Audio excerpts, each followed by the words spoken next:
Hello students, good morning to all of you. Welcome to this online lecture. I am Miss सीमा लांडगे.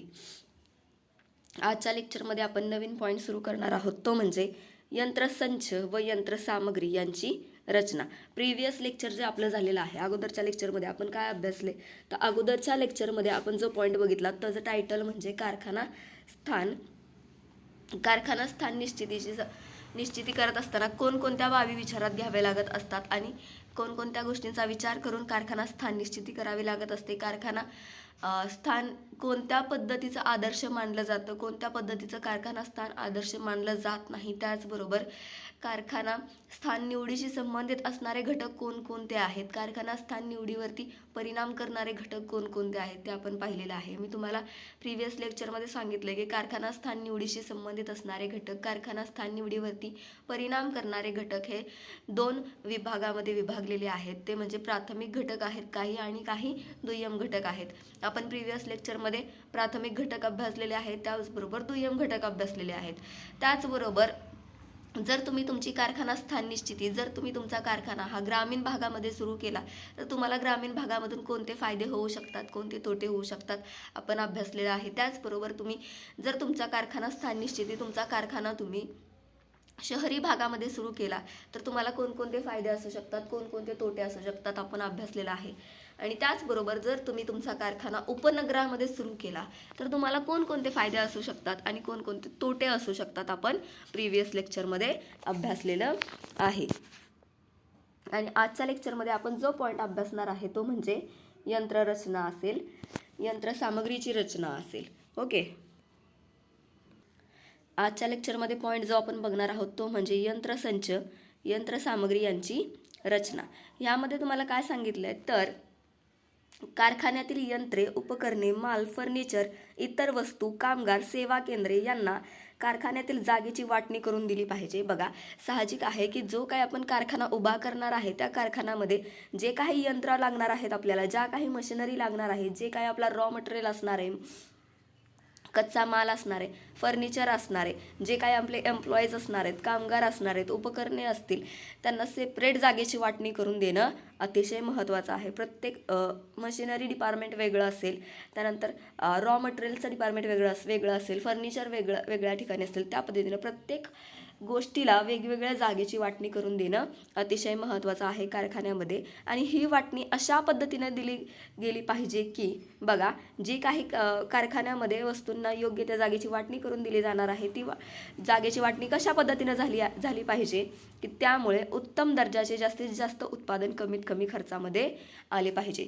बघा, कारखान्यामध्ये जे काही यंत्रे असतील त्या यंत्रांची, उपकरणांची, फर्निचरची, इतर वस्तू, कामगार यांना काय केली पाहिजे, कारखान्यामधील जागेची वाटणी करून दिली पाहिजे. आणि ती वाटणी अशा पद्धतीनं केली गेली पाहिजे की ज्यामुळे उत्तम दर्जाचे, बघा, ज्या काही कारखान्यामध्ये आपल्या वस्तू किंवा सेवाचं उत्पादन घेतलं जाणार आहे ती कमीत कमी किमतीमध्ये, कमीत कमी खर्चामध्ये जास्तीत जास्त उत्तम दर्जाचं उत्पादन कशा पद्धतीने निघेल याचा विचार हा उद्योजक नेहमी करत असतो. तर जागेची वाटणी कशा पद्धतीने झाली पाहिजे की ज्यामुळे उत्तम दर्जाचे जास्तीत जास्त उत्पादन कमीत कमी खर्चामध्ये उद्योजकाला करता यावं. ओके, सो या पद्धतीने काय केलं पाहिजे, त्यांनी जागेची वाटणीही केली पाहिजे, जागेची मांडणीही केली पाहिजे की त्यांना कोणती जागा देण्यात आली आहे व त्यांची त्या जागेवरती मांडणी कशा प्रकारे केली आहे यावर उद्योग घटकाची कार्यक्षमता, लाभक्षमता, सुरक्षितता इतकेच नव्हे तर त्याचे अस्तित्व सुद्धा अवलंबून असते. बघा काय सांगितलंय, कारखान्यामधील मशिनरीज असतील, फर्निचर असेल, रॉ मटेरियल असेल, एम्प्लॉईज असतील, यांची मांडणी, यांचं स्ट्रक्चर कशा पद्धतीनं आहे त्याच्यावरती इन फ्युचरमध्ये जो काही आपला बिझनेस असणार आहे त्याचं भवितव्य अवलंबून असतं, त्याचं सक्सेस त्याच्यावरती अवलंबून असतं. त्यामुळे जे काही जागेची वाटणी केली जाणार आहे फर्निचरसाठी, मशिनरीसाठी, रॉ मटेरियलसाठी, एम्प्लॉईंसाठी अँड अदर टूल्ससाठी, जी काही जागेची वाटणी केली जाणार आहे, जागेचं विभाजन केलं जाणार आहे, त्यामध्ये कमीत कमी खर्चामध्ये जास्तीत जास्त उत्तम दर्जाची वस्तू तिथं उत्पादन होणं अतिशय आवश्यक आहे. त्याच उद्योग घटकाची कार्यक्षमता असेल, त्याची लाभक्षमता, त्यांचा प्रॉफिट असेल, त्यांची सिक्युरिटी असेल, त्यांची इफेक्टिव्हनेस असेल त्यांचा, तो त्याच्यावरती अवलंबून असतो. कशावरती? तर जागेची कशा पद्धतीनं मांडणी केलेली आहे. ओके. यंत्रसंच, यंत्रसामग्री व उपकरणं, कार्यकेंद्रे, सेवा केंद्रे यांची अशा प्रकारे मांडणी करणे की ज्यामुळे उत्पादनात वाढ होईल, उत्पादनाचा दर्जा सुधारेल व उत्पादन कार्याशी संबंधित असणाऱ्या सर्व बाबींवरील कामगार, संग्रहण, पर्यवेक्षण, वाहतूक, नियंत्रण इत्यादी खर्च न्यूनतम राहील आणि तो खर्च न्यूनतम राहणं अतिशय आवश्यक असतं. यंत्रसंच, यंत्रसामग्री व उपकरणे, कार्यकेंद्रे, सेवा केंद्रे यांची अशा प्रकारे मांडणी केली पाहिजे की ज्यामुळे आपल्या उत्पादनामध्ये वाढ होईल, उत्पादनाचा दर्जा उंचावेल, सुधारेल, जास्तीत जास्त उत्तम दर्जाचं उत्पादन तिथं घेता येईल. त्याचबरोबर उत्पादन कार्याशी जे काही संबंधित असणाऱ्या सर्व बाबी ज्या असतील, मग त्यामध्ये कामगार असतील, त्यानंतर उत्पादन स्टोअर करणं असेल, उत्पादनाचं संग्रहण करणं असेल, पर्यवेक्षण असेल, वाहतूक असेल, ट्रान्सपोर्टेशन असेल, कंट्रोलिंग असेल इत्यादीचा खर्चसुद्धा आपल्याला कमीत कमी राहील. बघा काय सांगितलं आहे की वस्तूंची मांडणी अशा पद्धतीने करायची की जास्तीत जास्त चांगल्या पद्धतीचं उत्पादन आपल्याला घेता येईल. त्याचबरोबर उत्पादन कार्याशी संबंधित असणारे जे काही घटक असतील, ज्या काही बाबी असतील, त्यामध्ये कामगार असतील, पर्यवेक्षण असेल, वाहतूक असेल, नियंत्रण असेल, त्यानंतर संग्रहण असेल इत्यादीचा जो काही खर्च आपल्याला आपल्या व्यवसायामध्ये येणार आहे तो काय होईल? कमीत कमी राहील. अशा प्रकारे केलेल्या मांडणीला यंत्रसंच व यंत्रसामग्री असे म्हणतात. बघा अशा प्रकारे केलेल्या मांडणीला काय म्हटलं जातं? यंत्रसंच किंवा यंत्रसामग्रीची रचना असं म्हटलं जातं. काय सांगितलं तुम्हाला मिनिंगमध्ये? तर कारखान्यामध्ये जी काही यंत्रे, उपकरणे, माल असेल, कच्चा माल असेल, त्यानंतर तयार झालेला माल असेल, फर्निचर असतील किंवा इतर वस्तू असतील, कामगार असतील, यांची प्रॉपर जागेमध्ये यांना वाटणी करून देणं अतिशय आवश्यक आहे. आणि ती वाटणी कशा पद्धतीने केली जाते? तर ती वाटणी अशा पद्धतीनं करायची की त्यामुळे आपले उत्तम दर्जाचे जास्तीत जास्त उत्पादन हे कमीत कमी खर्चामध्ये करता येईल आणि करता आले पाहिजे. आणि त्यांना कोणती जागा दिली आहे आणि त्या जागेवरती त्यांनी वस्तूंची मांडणी कशा पद्धतीनं केली आहे त्याच्यावरती उद्योग घटक जो असणार आहे आपला, त्या उद्योग घटकाची कार्यक्षमता असेल, लाभक्षमता असेल, सुरक्षितता असेल, इतकंच नव्हे तर त्याचं सक्सेससुद्धा, त्याचं अस्तित्वसुद्धा त्या उद्योग घटकांवरती अवलंबून असतं की जागेची तुम्ही मांडणी कशी केलेली आहे आणि जागेच्या मांडणीमध्ये तुम्ही तुमच्या मशिनरीज असेल, रॉ मटेरियल असेल, उपकरणे असतील, एम्प्लॉईजची मांडणी कशा पद्धतीने केली आहे, म्हणजेच तुमच्या कारखान्यामधील स्ट्रक्चर जे असणार आहे ते कशा पद्धतीचं आहे. त्याचबरोबर यंत्रसामग्री, उपकरणे, कार्यकेंद्रे, सेवा केंद्रे यांची मांडणी अशा प्रकारे करा की बघा काय सांगितलंय, कशा पद्धतीने मांडणी झाली पाहिजे? तर कमीत कमी किमतीमध्ये जास्तीत जास्त उत्तम दर्जाचं उत्पादन तिथं निघालं पाहिजे. त्याचबरोबर जो काही कामगारांचा खर्च असणार आहे आपला, जो काही आपला वस्तू संग्रहणाचा खर्च असणार आहे, वस्तूंच्या वाहतुकीचा खर्च असणार आहे, वस्तू पर्यवेक्षणाचा खर्च असणार आहे, वस्तू नियंत्रणाचा जो काही खर्च असणार आहे तो आपला खर्च आपल्याला कमीत कमी आला पाहिजे. या पद्धतीने यंत्रसंच असेल, यंत्रसामग्री असेल यांची मांडणी करणे म्हणजेच यंत्रसंच व यंत्रसामग्री रचना होय. आता काय सांगितलं आपल्याला? तर यंत्रसामग्री, यंत्ररचनेचे आपल्याला डेफिनेशन दिलेले आहेत. डेफिनेशनमध्ये काय सांगितलं आपण बघूयात. सो फर्स्ट डेफिनेशन आपल्याला दिलेली आहे ती म्हणजे अकॉर्डिंग टू जॉन शुबिन. काय सांगितलं यांनी? तर plant layout is arrangement and location of production machinery work centre and ancillary facilities and activities, inspecting, handling of raw material, storage and shipping for the purpose of achieving efficiency in manufacturing product or supply consumer services. पहिली definition आपण बघितली according to John शुबिन. काय सांगितले त्यांनी? तर plant layout is arrangement and location of production machinery work centre and analysis facilities and activities, त्यामध्ये inspecting, handling of raw material, storage and shipping, okay, for the purpose of achieving efficiency in manufacturing product or supplying consumer services. तर व्याख्या घेतली आपण पहिली ती आहे John Shubin. According to John Shubin यांच्या मतानुसार तर त्यांनी त्यांचं मत मांडलेलं आहे. कशाबद्दल? तर यंत्रसामग्री रचना, यंत्रसंच याबद्दल त्यांनी त्यांचं मत मांडलेलं आहे. त्यांच्या मतानुसार त्यांनी काय सांगितलंय? तर यंत्रसामग्री रचना म्हणजे उत्पादक यंत्रे, कार्यकेंद्रे व पर्यवेक्षण, माल हाताळणी, संग्रहण, वाहतूक यांसारख्या त्यांना अनुषंगिक अथवा सहाय्यभूत असणाऱ्या सेवा यांची जागा ठरवून अशा प्रकारे मांडणी करणे की ज्यामुळे उत्पादन कार्यात किंवा उपभोक्त्यांना सेवा देण्याच्या कार्यात कार्यक्षमता प्राप्त करता येईल. बघा, अशा पद्धतीने कार्यकेंद्रे, पर्यवेक्षण, माल हाताळणी, संग्रहण, वाहतूक, उत्पादन यंत्रे यांना अशा पद्धतीने जागा द्यायची की त्यांची मांडणी अशा पद्धतीने करायची की ज्यामुळे जे काही उत्पादन कार्य आपलं असणार आहे त्या उत्पादन कार्यामध्ये आपण उपभोक्त्यांना ज्या काही वस्तू आणि सेवा देणार आहोत त्यांची वस्तू आणि सेवा देण्याच्या कार्यात जे काय असेल ती कार्यक्षमता जी असेल ती आपल्याला प्राप्त होईल. म्हणजेच काय तर कारखान्यामध्ये जी काही यंत्रसामग्री असणार आहे, कच्चा माल असणार आहे, मालाची हाताळणी होणार आहे, मालाचं संग्रहण होणार आहे, मालाची वाहतूक होणार आहे, मालावरती नियंत्रण ठेवलं जाणार आहे, ते अशा पद्धतीनं झालं पाहिजे की त्या कार्यामधून आपल्या वस्तूंच्या कार्यक्षमतामध्ये वाढ झाली पाहिजे. ही झाली डेफिनेशन, पहिली डेफिनेशन. कुणाच्या मतानुसार? तर जॉन शुबिन यांच्या मतानुसार. ओके.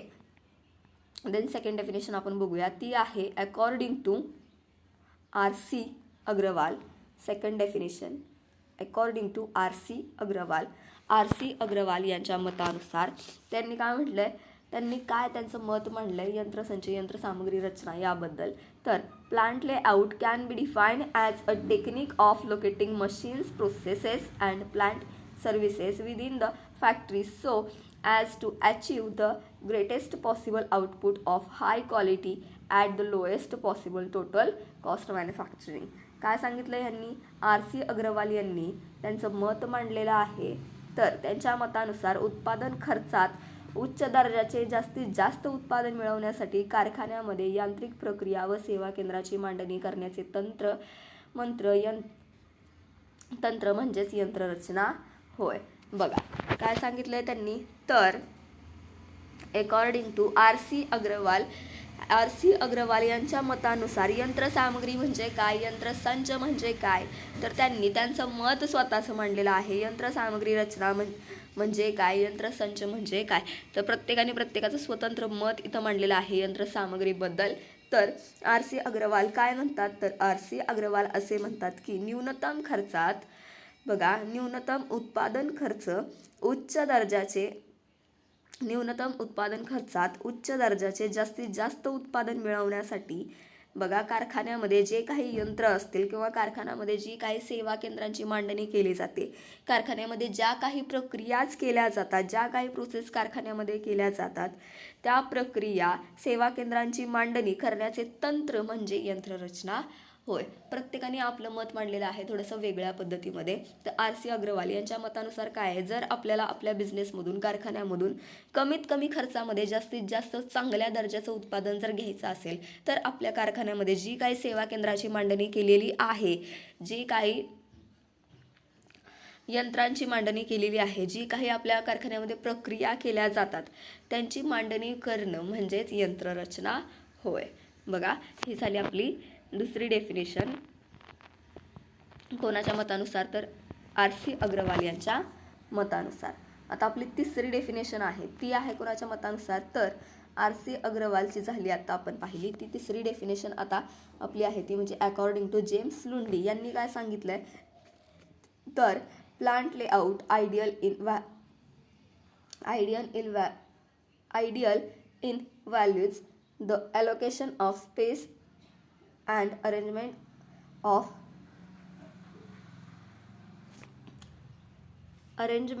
equipment in such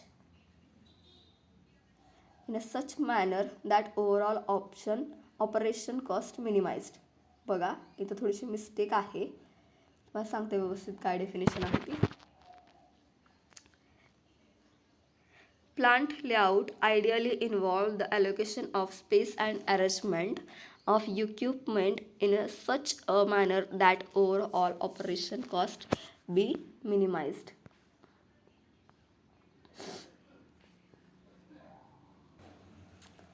बघा, प्रत्येक विचारवंतांनी त्यांच्या मतानुसार यंत्रसंच म्हणजे काय, यंत्ररचना म्हणजे काय आपल्याला एक्सप्लेन केलेलं आहे. आपण 2 डेफिनेशन बघितल्या. पहिली डेफिनेशन जॉन शुबिन यांच्या मतानुसार होती, according to John Shubin. Then second definition according to R.C. Agarwal and third definition according to James Lundy. आता जेम्स लुंडी यांनी काय सांगितलेलं आहे तर त्यांनी मत मांडलेलं आहे कशाबद्दल, तर यंत्रसंच म्हणजे काय, यंत्ररचना म्हणजे काय. तर काय सांगितलं जेम्स लुंडी यांनी, जेम्स लुंडी यांच्या मतानुसार उत्पादन खर्च न्यूनतम राहील अशा पद्धतीने जागेची केलेली आदर्श वाटणी म्हणजे यंत्ररचना होय. तर बघा, उत्पादन खर्च न्यूनतम राहील अशा पद्धतीने जागेची आदर्शपणे केलेली वाटणी म्हणजे यंत्ररचना होय. बघा, तिघांनी ज्या काही डेफिनेशन सांगितल्या त्यामध्ये कॉमन पॉईंट हा होता की कमीत कमी खर्चामध्ये जास्तीत जास्त चांगल्या दर्जाचं, उत्तम दर्जाचं उत्पादन घेण्यासाठी जी काही तुम्ही तुमच्या कारखान्यामध्ये सेवा केंद्रे असतील, कारखान्यामधल्या प्रोसेस असतील, कारखान्यामधल्या होणाऱ्या प्रक्रिया असतील, कारखान्यामधील मशिनरी असेल, यंत्रसामग्री असेल, कच्चा माल असेल, तुम्ही याची ज्या पद्धतीने मांडणी करता त्याच्यावरती तुम्हाला प्रॉफिट लाभक्षमता तुमची किती असणार आहे तुमच्या व्यवसायाची ती अवलंबून असते आणि त्यालाच यंत्ररचना किंवा यंत्रसंच असे म्हटले जाते. मेन पॉईंट काय आहे तर कमीत कमी खर्चामध्ये जास्तीत जास्त चांगल्या उत्तम दर्जाचं उत्पादन घेणं. ओके, तर त्यानंतर तुम्हाला काय सांगितलं आहे तर बघा, ही मांडणी करत असताना उत्पादन पद्धती, उत्पादन कार्यातील विविध प्रक्रियांचा क्रम, उत्पादनासाठी लागणारी यंत्रे असतील व उपकरणे असतील, कच्च्या मालाचा प्रत्येक प्रक्रियेतील पूर्वनियोजित पुरवठा असेल, उत्पादन प्रवाह असेल, वेळापत्रक, कार्यकेंद्रे, सेवा केंद्रे यांचा सखोल अभ्यास इथं करावा लागत असतो. त्याचप्रमाणे भविष्यकाळातील गरजेनुसार केलेल्या मांडणीमध्ये सहज बदल करणे शक्य व्हावे यासाठी मांडणीमध्ये लवचिकता असली पाहिजे. यासाठी तज्ज्ञ अनुभवी रचनाकारांकडून यंत्रसंच व यंत्रसामग्रीची रचना करून घेणे आवश्यक असते. यंत्ररचनेमध्ये दूरदृष्टी असली पाहिजे. बघा, जी काही तुमच्या कारखान्यामध्ये तुम्ही यंत्ररचना करणार आहात, यंत्रांची मांडणी करणार आहात, ती करत असताना तुमच्याकडे दूरदृष्टी असली पाहिजे. तुम्ही भविष्यकाळाचा विचार तिथं केला पाहिजे. असं होऊ नये की काही कालांतरानं आपल्याला मशिनरी एका ठिकाणाहून दुसऱ्या ठिकाणी न्यावी लागेल. पण जर तसं झालं, आपल्याला एका ठिकाणाहून मशिनरी दुसऱ्या ठिकाणी न्यावी लागली, दुसऱ्या ठिकाणी जागा त्याची शिफ्ट करावी लागली, तर त्या ठिकाणी मशिनरी एका ठिकाणाहून दुसऱ्या ठिकाणी नेताना मशिनरीची नासधूस होऊ शकते, मशिनरीमध्ये बिघाड होऊ शकतो, मशिनरी खराब होऊ शकते. सो त्यासाठी जी काही मशिनरींची मांडणी केली जाणार आहे ती मांडणी एकदाच प्रॉपर प्लॅनिंग करून व्यवस्थित केली असली पाहिजे. रचनाकाराने रचना पाठवित असताना बघा, जे काही स्ट्रक्चर ठरवणारे असतात लोक, त्यांनी स्ट्रक्चर पाठवत असताना उत्पादनाशी निगडीत असणाऱ्या ज्या काही सर्व घटक जे असतील उत्पादनाशी निगडीत, त्या सर्व घटकांची परिपूर्ण माहिती प्राप्त करून घेतली पाहिजे. आता ज्या काही आपण 3 व्याख्या पाहिल्या त्या व्याख्यांचा व विवेचनाचा विचार करता यंत्रसंच व यंत्रसामग्री रचनेच्या संकल्पनेमध्ये काही बाबी अंतर्भूत असल्याचे आपल्याला स्पष्ट होते. मग त्या कोणकोणत्या असू शकतात त्यामध्ये बघा, उत्पादन कार्यासाठी किंवा त्याला अनुषंगिक असणाऱ्या कृतीसाठी आवश्यक असणारी यंत्रे, उपकरणे व इतर साहित्य सामावून घेतले जाईल अशी इमारतीची सुयोग्य रचना करणे. बघा, उत्पादन कार्यासाठी किंवा त्याला अनुषंगिक असणाऱ्या कृतीसाठी आवश्यक असणारी यंत्रे, उपकरणे व इतर साहित्य सामावून घेतले जाईल अशी इमारतीची सुयोग्य रचना असली पाहिजे. जी काही तुमची इमारत असणार आहे, जो काही तुमचा कारखाना असणार आहे, त्यामध्ये प्रॉपर प्लॅनिंग करून पूर्ण यंत्रसंच, यंत्रे, उपकरणे ही योग्य पद्धतीनं तिथं बसली पाहिजेत. अशी तुमची इमारतीची सुयोग्य रचना असली पाहिजे. इमारत तुमची छोटी असेल, यंत्राला जागा जर जास्त लागत असेल तर तिथं तुमचं प्रॉपर प्लॅनिंग होऊन व्यवस्थित तुमचा बिझनेस सुरू होणार नाही. व्यवस्थित कच्चा माल असेल, व्यवस्थित इतर उपकरणे, यंत्रसामग्री असेल, मशिनरी असेल, एम्प्लॉईज असतील, त्यांना व्यवस्थित जागा कामासाठी असणं आवश्यक आहे. त्यासाठी तुमची इमारत जी असणार आहे ती सुयोग्य असणं अतिशय आवश्यक आहे. त्यानंतर यंत्रे बसविण्यास योग्य अशी जमीन तयार करून योग्य त्या ठिकाणी यंत्र बसवलं पाहिजे. त्यानंतर कार्यनियोजन व उत्पादन कार्यक्रम यांचा विचार करून यंत्रे व उपकरणे याची क्रमवार मांडणी केली गेली पाहिजे. त्यानंतर यंत्रे कार्यरत ठेवण्यासाठी आवश्यक असणारी हत्यारे, साधने, साहित्य, वस्तू इत्यादीची तरतूद करणे इथं आवश्यक आहे. त्यानंतर यंत्रसंच व यंत्रसामग्री चालू ठेवण्यासाठी माल हाताळणीसाठी अनुषंगिक सेवा व सुविधा योग्य प्रमाणामध्ये उपलब्ध करून आपल्याला तिथं देणं गरजेचं आहे. बघा काय सांगितलं, यंत्रसंच व यंत्रसामग्री आपल्याला चालू ठेवायचे असेल व्यवस्थित, जेणेकरून आपल्या बिझनेसमध्ये खंड पडू नये, आपल्या बिझनेसला ब्रेक पडू नये. त्यासाठी यंत्रसंच यंत्रसामग्री चालू ठेवण्यासाठी माल हाताळणीसाठी अनुषंगिक सेवा व सुविधा योग्य प्रमाणामध्ये तिथं आपल्याला उपलब्ध होणं अतिशय आवश्यक आहे. सो या पद्धतीने आपण आजच्या लेक्चरमध्ये काय पाहिलं आपण आजच्या लेक्चरमध्ये, तर यंत्रसंच म्हणजे काय, यंत्रसामग्री म्हणजे काय, तर 3 डेफिनेशन आपण पाहिल्या यंत्रसंच यंत्रसामग्रीच्या. त्या म्हणजे जॉन शुबिन यांच्या मतानुसार पहिली डेफिनेशन, त्यानंतर RC अग्रवाल यांच्या मतानुसार दुसरी डेफिनेशन, आणि तिसरी डेफिनेशन आपण पाहिली ती म्हणजे जेम्स लुंडी यांच्या मतानुसार. ओके, त्याचबरोबर आपण यंत्रसंच म्हणजे काय, यंत्रसामग्री म्हणजे काय, ती कशा पद्धतीने यंत्रांची मांडणी, यंत्ररचना हे आपल्या कारखान्याची असावी आपण पाहिलेले आहे, की जेणेकरून मेन पॉईंट हा लक्षात ठेवायचा की कमीत कमी खर्चामध्ये आपल्याला जास्तीत जास्त चांगल्या उत्तम दर्जाचं उत्पादन घ्यायचं आहे. त्या पद्धतीनं काय झालं पाहिजे, तर तुमच्या यंत्रसंच झालं पाहिजे, यंत्ररचना तुमची झाली पाहिजे, यंत्रसंच हे तुमच्या कारखान्यामध्ये असलं पाहिजे त्या पद्धतीने. ओके, सो नेक्स्ट लेक्चर आपला असणार आहे ते नेक्स्ट लेक्चरमध्ये आपण नेक्स्ट पॉईंट बघणार आहोत, जो की आपला कोणता असेल तो. Okay, thank you.